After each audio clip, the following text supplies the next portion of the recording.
عليكم ورحمة الله وبركاته. النهاردة هنعمل ان شاء الله طاجن لحمة معاها كام واحدة بطاطس كده هتعجبكم قوي. هنقول بسم الله. كمية كبيرة كده من البصل، عليها معلقة ملح، حطينا معلقة سمنة بلدي، معاهم شوية زيت. الزبدية بتاعتي تسخن كويس قوي.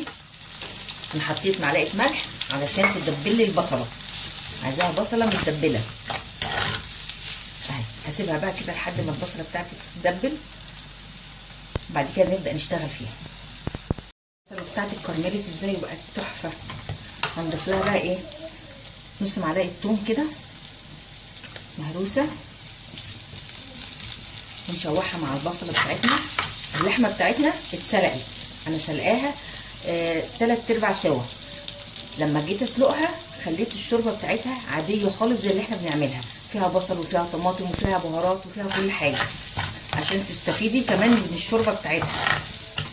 كده هنشوحها كده بالمنظر ده، البصل مع الثوم، ومعانا طماطم، عصير طماطم مبشوره، ومعلقه من الصلصه.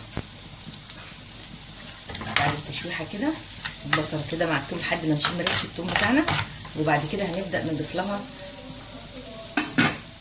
الحاجه بتاعتنا قرفه، فلفل اسود، كمون وكزبره مطحونين، و7 بهارات. هنقول بسم الله.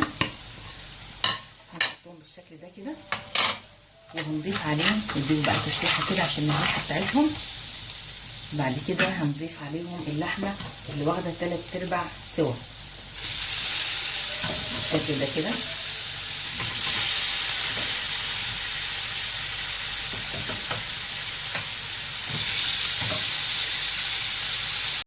شوحهم كده مع البصل والتوابل بتاعتنا. انا لحد دلوقتي ما ضفتش ملح غير اللي في البصله بس، لكن اللحمه بتاعتي كانت بتتسلق من غير ملح. نشوحها كده تشويحه حلوه مع البصل والبهار والثوم بالشكل ده كده. لو حابه تضيفي بقى معاهم فلفل حراق، اي حاجه بقى انت عايزاها. تشويحه مظبوطه هنبدا نضيف لها، نقول بسم الله، الطماطم بتاعتنا، وهنغطي عليها ونسيبها تكمل تسويه. هتعوز سوائل هنحط لها من شوربه السليق اللي احنا عملناها، نضيف لها شويه بشويه كده لحد ايه ما تستوي معانا. الطاجن ده تقدري تضيفي له بطاطس، وتقدري ولو حابه تضيفي بطاطس تضيفي، ما انتش حابه مش هتضيفي. بس البطاطس لو هنضيفها مش هنضيفها دلوقتي، لان اللحمه بتاعتنا شايفين لسه جامده، فمش هنحط بطاطس دلوقتي، تتهري في الاخر.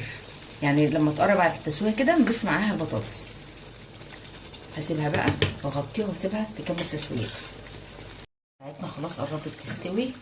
هنبدا بقى نضيف لها ايه، البطاطس بتاعتنا، مكعبات البطاطس. نقول بسم الله علشان تستوي معاها. انا ضفت لها وهي بتتسبك، ضفت لها معلقه ثوم صغيره مفرومه، وقرن فلفل اخضر.